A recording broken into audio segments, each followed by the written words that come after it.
Hey everybody, how's it going? It is Mike from Mike's Garage, and today I have another good one for you guys. Today I'm going to start something new, a new video series that I want to do that's going to show everybody the tools that I'm buying throughout the month. But before we jump into it, show you guys what I'm getting, different things to help me in the field. While you're here, please don't forget to like, subscribe, and hit that bell. Hitting the bell is going to give you all the notifications for the channel, different upcoming events, different upcoming videos, and things like that.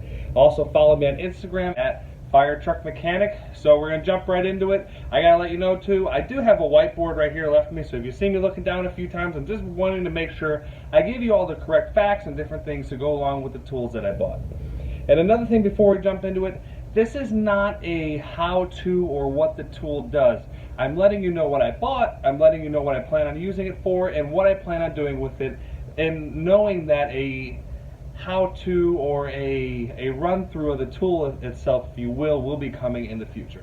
So we're going to jump right into it with the first one. Alright, if y'all have been on the Instagram recently, you have seen me working on a Ford with a 7.3. We've been having problems getting it running, and nobody had a fuel gauge at the shop. So what I have here, Lang TU113PB. So it comes with a gauge and 3 different adapters. The 3 adapters are Ford, Chevy, and Honda. The gauge itself is going to go up to 100 PSI. This is more of a starter set, if you will. It's not a master set. We really don't do that much fuel pressure testing at the shop I'm at now. We really don't get that deep into diagnostics. So I didn't really want to get a tool that was going to be a whole bunch of money, that was going to set me back a bunch, and I'm only going to use a little bit. This and these hoses here are really all I'm going to need. All we have are Ford and Chevys. Now, in the future, when you get into things with GDI and different injection systems like that, you're going to need to get a bigger pressure tester, yes, and different adapters, yes. I agree with you and I understand that. But for the time being, for what I needed and what I'm going to use in the future, I felt that was a great deal. So you get that, you get the case, you get the gauge, the 3 adapters. You also get some more adapters inside with some hose clamps. 60 bucks it runs you on the truck. You know, about average there. I paid a little less than that, but I want to round up just so you guys don't get shocked when you go to look at the tool. Also, if you're looking online at like an Amazon, I believe you can get this for $40 online. So if you want to wait a few days and get it through Amazon, or if you need it right then and there, it just depends on what you're going to pay. Alright everybody, and for my next tool, again, if you have been on the Instagram, you have seen a few fire trucks in with them some suspension problems. And if you go to an SAE book or you ask any old tech, the best way to diagnose a suspension problem is a brass hammer. Hitting U-bolts with a brass hammer is going to give off different tones, different rings. More of a ring you get, the tighter it is. The less of the ring you get, the duller it is. So you want to hitting a nice ping with a brass hammer. I'm sure you can do it with a steel hammer or what have you, but what I have here is a Snap-on BBB T16. What can I say about this hammer? It's red, it's brass. That's it. You can pick it up for about 100 bucks. It's a solid hammer. I'm getting more into heavy truck suspension diagnostics. So just having a brass hammer around to help me diagnose those things, to see if U-bolts are loose or too tight or what have you, this hammer is going to be the way to go. Alright everybody, if you're catching the theme here, you're noticing that things I'm showing you on Instagrams are problems that I'm having in real life, and these are real tools that are helping me get through it. My next set I got, if you checked out my recent Matco video, you will see these spring-loaded sockets, the spring-loaded universal. It's going to come with 3/8, quarter, half-inch.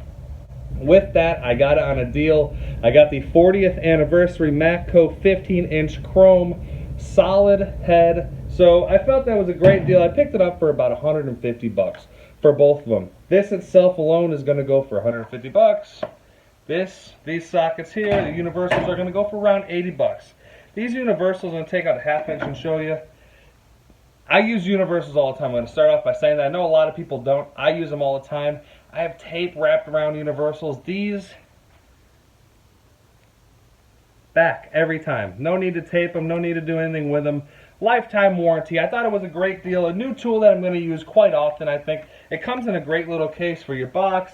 The little foam that everybody's doing now. Nice little cutouts. It's clean. It looks nice. It has the part number there, S3USL for the universals, and for the chrome we have BFR15B. That is the 15-inch 3/8. Again, this is going for about $150. These are going for about $80. I got them together on a deal for around $140. So it was a good deal to pick up both of these. And like I said, guys, these are new tools that I have yet to use. Honestly, I just picked them up within the past few weeks. I haven't had much time to get into these, to use these, to tell you guys how they're really working. That's why this is not a review. This is more of what I bought this month. And then the review will be coming up. So for my final tool of what I bought this month, recently my voltmeter, my DMM, my old one has quit on me. So I decided to get a new one. I wanted to get one with an amp clamp. I went and got the Matco MD79 600 amp multimeter clamp. This thing does everything. From what I've read, what I've seen, I've literally picked this up 2 days ago, so I have yet to use it. What I've read, what I've seen, all the research I've done, this thing was pretty good. It was the best on the market for the amp clamp. We don't do a lot of electrical work at the shop I'm at now, so I didn't really want to get a big one like a Fluke or something like that that's going to be ridiculously priced, that's really not going to be used too often, maybe a few times a week. So I really wanted to get something that's going to be a little less harder on the wallet, but still going to work just as well in the long run. Show you the tool here. Like I said, I even have this is the first time of me taking this out of the bag. Out of the bag for the first time. So a nice, normal amp clamp. You have one for smaller wires here, the bigger wires there. You have temperature, you have ohms, you have volts, millivolts, amps, milliamps. This thing does just about everything. It records high, low, it does peak, it does hold, it has audio. It just does just about everything that every other amp clamp is doing right now. And for a fraction of the price, I believe you picked this up for around $250. If you look on the Matco website, maybe Amazon, maybe somewhere else you can get it a little bit cheaper. I don't know if you can get this on Amazon, I'm just saying. But maybe you could pick it up a little cheaper. But for about $250 for an amp clamp, I thought that was a good deal. So instead of going out and buying the big Mac Daddy for almost $1,000, they could get really ridiculous. I decided to get this to help me out with my day-to-day. But y'all, that is it. Please stay tuned. In the future, there will be how-tos and DIYs on these, reviews on these, anything you can think of. I will be doing them on them, as I always do for you guys. I want to let you guys know what is the best bang for your buck. So, we are out. I hope y'all have a good one, and as always, we'll catch y'all on the next one.